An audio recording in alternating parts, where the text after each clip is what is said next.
Welcome to the 4th ASEAN EU Cooperation and Scholarship Day. You are now in the reception area. Here is the list of events we have prepared for you. Click on the schedule button to get a reminder on your phone or devices. Just dropping in to see what's on? Find this little red button to see which event is currently live and just join the fun. Take the time to explore the expo area and see what have been prepared for you. Here on the booth panel, you can have a one-on-one Q&A session with our exhibitors. Download all the information that interests you, join workshops and sessions, or try out the games. Each session also has its own booth panel for you to interact with the speakers. To have a conversation with an expo representative, click Share Video and Audio. The booth moderator will allow you to have a conversation with them. Have something to say? Head on over to the Voice of Youth booth. Pick your virtual background and overlay and say it with a photo or video. Don't forget to follow and tag at EU in ASEAN when you post it on social media. You might be the lucky winner to get a special hamper from the EU. We're so excited to have you here, and we wish you a good time.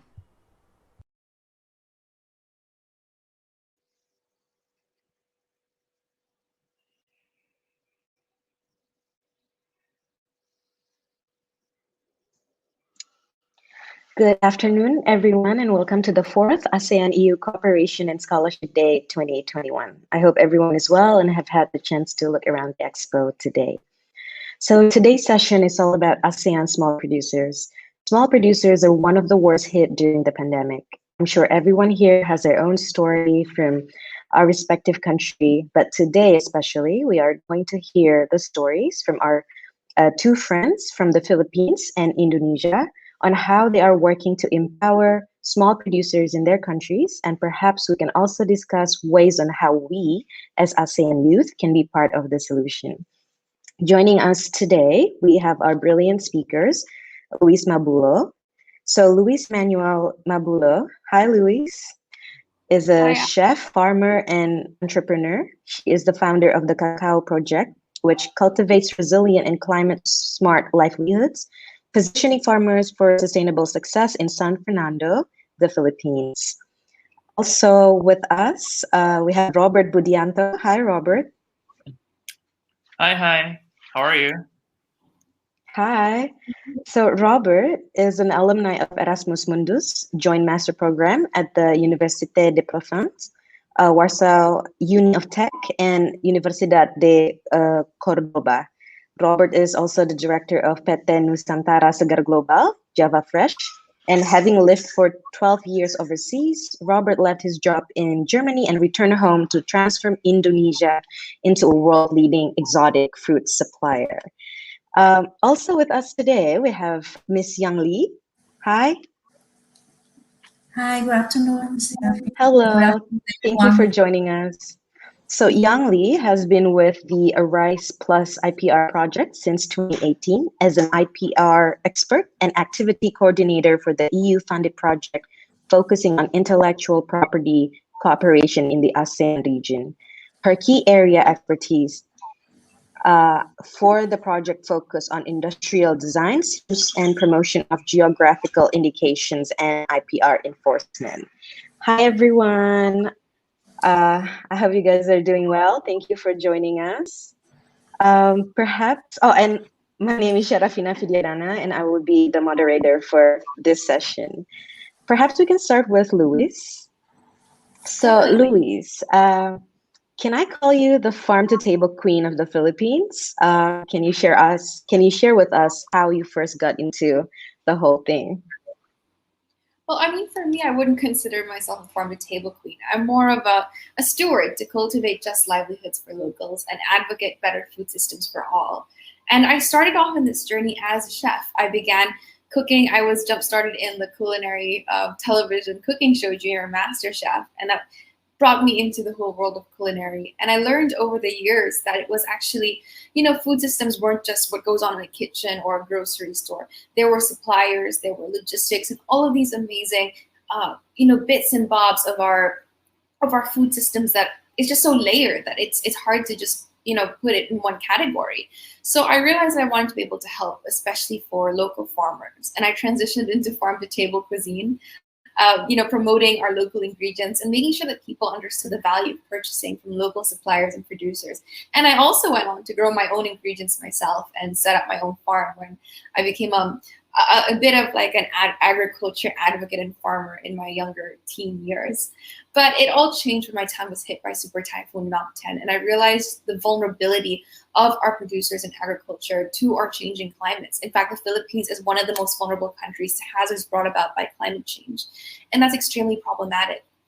So I began my social venture called the Cacao Project to help build just transitions for farmer livelihood so that they can transition into more sustainable models and systems that can help support them, but also be climate smart, resilient, and regenerative for our environment. Wow, that's such a great story. So the pandemic creates opportunity for you to actually empower other people. That's really admirable. So moving on to Robert. Hi, Robert. Hi, Sharafina. Hi. Hi, I'm great, thank you. So my question for you is, you are exporting Indonesian fruits all across the globe, right? So how many farmers are you currently working with? At the moment, we are working with around 3,000 farmers in Indonesia. Wow. 6 years later, at the first time, actually, it's not that easy actually to work with so many farmers. Because we are trying to break into destinations or countries of export that hasn't been done before from Indonesia. So, there are a lot of standard there that has to be done, and stuff like that. Wow, that's great. 3,000 farmers after 6 years. That's a great number. So, Robert and also Luis, how do you both make sure to empower these small producers as well and make it and turn it into something that is more than just business? Maybe Luis would like to go first. Oh, definitely. Well, for our work, it involves ensuring that there's positive social and environmental impact. It's not just about business, and profit isn't the priority. It's a model where the model itself is supporting farmers, and that's what's vital. We're bridging opportunities for locals to diversify and transition into a world that's climate sensitive. And I think that's really kind of the aspect of our work that we've been focusing on for the past few years. Of course, after that, it has to be profitable for the farmers, but that goes on over some time because, of course, agricultural systems go slowly and go small. So it's a matter of strengthening those foundations and systems and finding innovations in small ways that can help empower grassroots communities to be part of our change-making system. Okay. Wow, that's very insightful. Thank you. And Robert, what about you? So I was just saying in my company, though, it's a little bit different, but it's still value adding to the farmers cooperative as well in Indonesia. We are trying to put them into a platform in our company where actually everybody, including farmers, the employees of our companies, are actually being certified with social responsibility certification, such as the SMETA SEDEX, which is often needed to enter supermarkets in Europe or like in Australia. So this is how we actually try to make the farmers richer, actually. Within this platform, the farmers can get better pay and they will be able to sell their products in a fair trade agreement. Wow, that's great. So listening to your answers, it just goes to show how there is more than just one way to empower the farmers, right? So also the EU, through the Arise Plus IPR program, has also been working to empower and strengthen small producers. We have here Ms. Yang Lee joining us from Arise. Can you please explain more about this EU initiative? We're all very excited. Yes, thank you, Serafina, for the questions. And we also would like to thank you, the organizer, for inviting Arise Plus IPR to speak at the event today. So yes, Arise Plus Intellectual Property Right Project is a technical cooperation project focusing on intellectual right cooperation in the ASEAN regions. The project is funded by the European Union and implemented by the European Union Intellectual Property Office, the EU IPO. And in the ASEAN region, with the support of the ASEAN Intellectual Property Office, we are working quite closely with the local businesses, local designers, as well as local producers. We organize the awareness seminars to highlight the importance of IPR protection and enforcement. We also organize like technical training, technical workshop, and we offer the technical assistance to the producers in the ASEAN region in the process of developing, registering, and managing the geographical indications. Some activities that we have conducted so far under our project that help to empower the local producers in the ASEAN regions. Some technical workshops on branding strategies, on quality control, on traceability, as well as the seminars to highlight the importance of geographical indications, how to register, how to enforce your geographical indications after the registrations. And these events are very well attended by the producers as well as producer association representatives throughout the ASEAN region. Wow, brilliant. That's such a great initiative. And on that, what is this geographical indication and how does it work? Yes, so geographical indication is one type of intellectual property right, in addition to copyright, trademark, industrial designs, patent, among others. And by definitions, geographical indication, or what we often call GIs, indication which identified a good originating from a particular country's region, locality, and the quality, the reputation, and characteristics of that product are essentially attributable to that geographical origins. Like, for example, like in Indonesia, there are many coffee products which have been registered as geographical indications. We have like Kintamani Bali Arabica coffee, we have Gayo Arabica coffee, and many to count. And each coffee has the unique taste, which is attributable to the geographical origins, like the climate, the soil, the water, the local people know-how. Like the Kintamani Bali Arabica coffee, if you are a coffee lover, it has the ground coffee flavor, the sweet ground coffee flavor with a very light, spicy tone. On the Gayo Arabica coffees, it has a reputation for a strong and creamy aroma. So these characteristics are attributable to the geographical origins of these area who produce this coffee.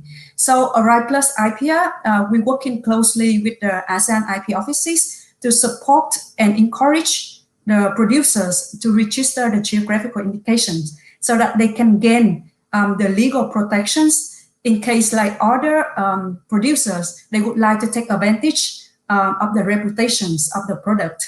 Like for example, for the Kintamani Bali Arabica coffees, it's a protected geographic indication and it's quite famous. But like with the registration of geographical indications, Kintamani Bali coffee producer, they can have some legal protection to avoid other coffee producer who try to take advantage of the Kintamani Bali Arabica coffee. Because like these, the other coffee producer, like their coffee may not like grow in the Kintamani area, or they do not have the good quality, the characteristics of the Kintamani Bali Arabica coffees, but they claim themselves that they are Kintamani coffee, and they try to take the reputation, they try to enjoy the reputations. So with the registration of geographical indications, you can gain the legal protections to protect your own product. So currently, also just for your information, in ASEAN region, we have more than 600 products which have been registered as indications. These include agricultural products and non-agricultural products. And this product has seen a lot of economic benefit as well as social and cultural impact to the community and regions. And some of the products also have been registered as geographical indication in Europe. And a lot of European consumers attract a lot to this ASEAN product, which has been registered as geographical indications in the Europe. Wow, that's just really awesome. So it serves also as a protection, and wow, very admirable. Thank you, Young Lee. Perhaps speaking of initiatives, I would like to ask Louise and Robert, how did you two come up with your initiatives? Like, what motivates you? Who would like to go first? Robert, maybe? Louise first. Sure, Louise. I mean, for me, how I came up with my initiative is really the urgency of the need to do so. I mean, in the Philippines, there's an aging population of farmers, and not just that, but because of global soil degradation, and also an increased need for production because of the world requiring about 70% more food by the year 2050, there's an urgency for producers to actually transition into a newer model, but also there's a need for us to actually be more food secure. In the Philippines, the average age of farmers is 57, and if young people don't have interventions, then we could have a food security crisis in as little as 15 years. So we need to start empowering our producers and our production community, especially in ASEAN, where there are cultural stigmas surrounding production and the agricultural field. And we need to protect them from that and actually encourage more young people to get involved and to disassemble these stigmas. And that starts with changing our models of agriculture. It was really a matter of the urgency that we need to start now. And if we don't, then we just have to be able to actually be able to actually do something and have interventions to improve the situation that's going on right now. Excellent. Thank you, Louise. That's a very great story. What about you, Robert? What motivates you, and how did you come up with this initiative of yours? So 6 years ago, when I was working in Germany, I used to be an engineer in Germany. So like every weekend, I try to go to specialty stores, like an Asian grocery stores. So normally I found like mangosteens, all the exotic fruits coming from Thailand or Malaysia mostly. I don't see any from Indonesia at that point. So I was just curious, what's happening here.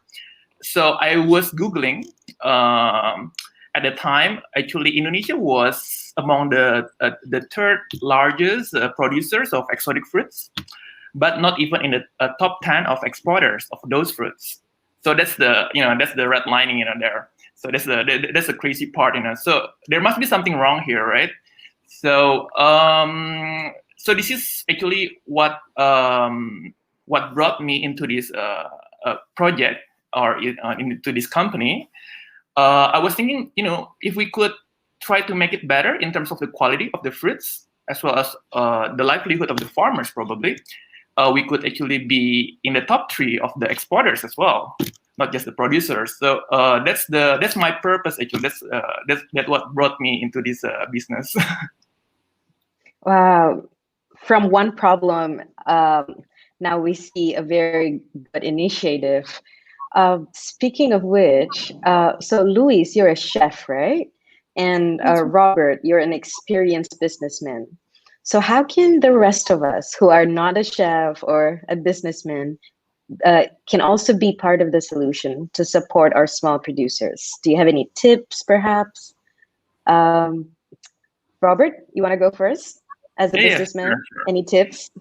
So I think appreciating your local products is one big thing that you could do. You don't have to be the farmer. You just need to support the farmers actually by buying the premium products locally.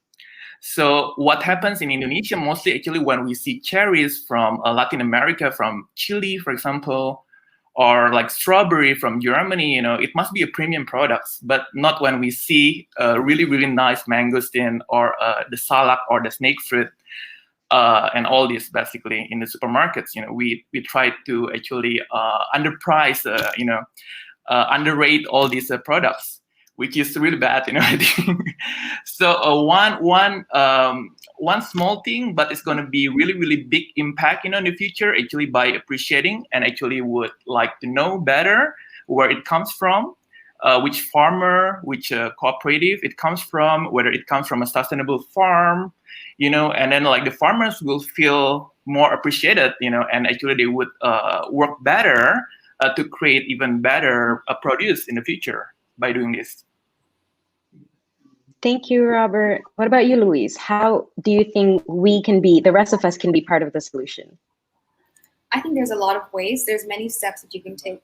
For one, whether it's whatever job you have, you can find your niche and tie environmentalism and also sustainable food systems into that, because food systems are not just, farms. It's not just producers. It's not just your grocery store. There's a whole layer of logistics, whether it's food waste, reducing food waste at the home level, whether it's choosing more ethical and sustainable ingredients. Of course, transitioning into more local diets and buying local from the people within your region or locality is very important, because it helps support their livelihoods and it helps protect them as well. But also, as I mentioned, there are cultural stigmas that surround farming and agriculture and food systems. So people would think that, this is what farmers are. These are, this is just what it is. It's just a farm and it's just a grocery store, or it's just a food producer, it's just a chef. It's not. There's arts, there's design, we need product packaging, we need marketers to help us improve how we label and design products nowadays and how we package them. We need logistics where people can give us better logistics solutions through the supply chains, especially now amid lockdowns. That's extremely important in connecting farmers who have a lot of production but do not have a market. We also need people in finance who can possibly stream funding into agriculture or help provide financial literacy to agriculture and to farmers, especially, who are beneficiaries of that. It's really important to just realize that all of these are very intersectional. So there are many roles that you can play. But for a practical role for someone who's at home, reduce food waste, reduce plastic packaging, of course, and buy directly from the farmers within your locality and transition into a local diet. I think that would do a lot of support already to our producers. Yeah. Great. So you don't have to be a chef, you don't have to be a businessman, whatever line of work that you have, whoever you are, there's always something that we can do to be part of the solution. That was very insightful. Thank you, guys. Now I'm going to read one of the questions from our audience. It says here, on behalf of the small producers, I would like to ask you to give some advice for them to build up their own businesses, because most of the small producers are not here. So, yeah. Any advice on how they can build their businesses better? Perhaps Robert, as a businessman? Yeah, sure. Yeah. So I think this is one of the biggest problem at the moment, like that's happening in Indonesia. Everybody tries to be an exporters. Every single farmers, sometimes they try to be an exporters, which is great, which is amazing. But I think you need to know who you are dealing with, who is your buyers.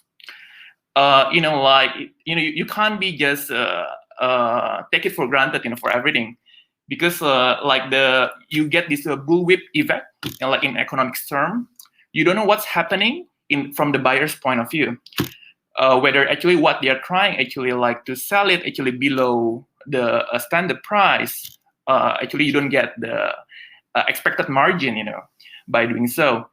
And then like what kind of target market actually they're focusing on, whether it's good enough for you. So that's, I think, you need to, get better by having a training. We have a lot of governmental training for small farmers as well as small players who are trying to be an exporters. Actually, a lot of programs have been initiated by the president of Jokowi, for the past few years now. So I think you need to go into all these trainings to better yourself before you are dealing with the actual export drama later on. I see. Great. Luis, do you have anything to add, perhaps, on how the farmers can build their businesses better? Yeah, I think just really adding on to what Robert had already said, you have to treat your your business, that is farming as a business, because in the end, your goal is not just to produce, but also be able to make an income. So first of all, you have to kind of be a little bit demand driven by understanding what's in season, what's needed, what people aren't producing enough of, and understanding what the pricings are as well, because many people will go into farming and not understand how much the value of their harvests are, especially here locally. Or some people will go into farming and just farm whatever is being farmed by other people without understanding what the market is. So really get an understanding of what the market is, what people want to buy, what season, and try to align your production there. I think that's really, really important now for people to visualize the whole model of food systems and understanding where the buyers are coming from as well. And if you can secure a buyer prior to planting, then that will be even better.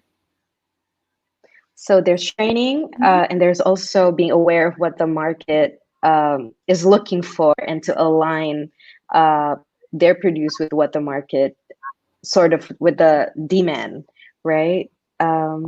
So great, thank you. Now moving on to, we have a question for Miss Young Lee. Hello. Yes.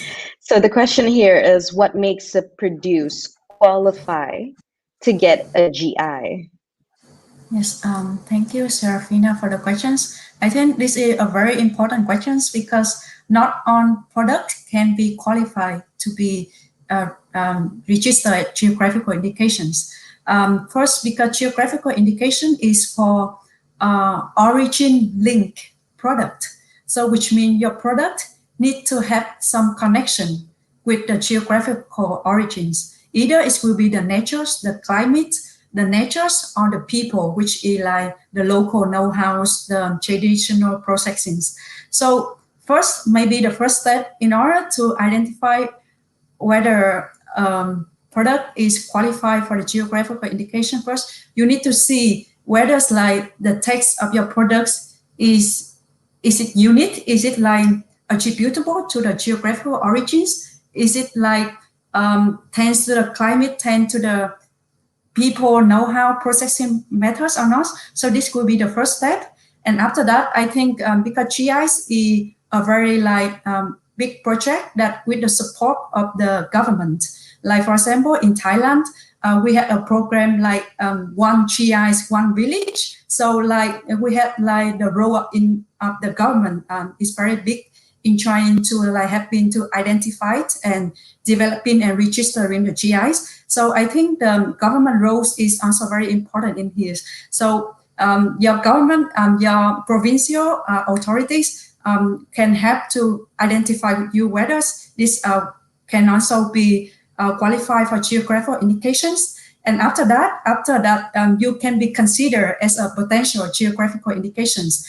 It will be the process of like setting up the GI association, because GI is not belong to any individual producers, but it belongs to a group of producers, an association of producers. So after being a potential GIs, it will be the process of setting up the association to work on the product specification. What is the characteristics of that GI product?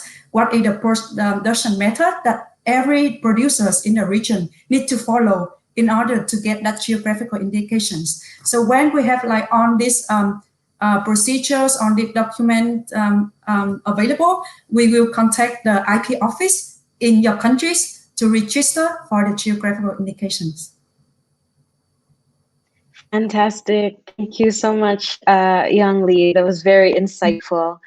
I would like to just remind everyone that the Arise Plus IPR program is working with many small producers in the region. So if you are interested in learning more about them, please visit the Arise Plus IPR booth in the Expo section, and you can also continue the discussion with Lee there. Also, Robert and Luis will also be available for the next 20 minutes after this session to answer more of your questions in the Q&A section. Now I would like to invite all of the speakers to perhaps share their last words.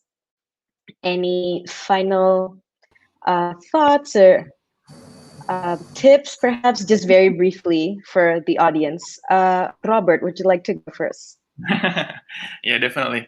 So so what I'm trying to say, probably like I was trying to live overseas. In fact, I was living for 12 years overseas, so many years also in Europe, like studying in France and then like working in Germany, for example.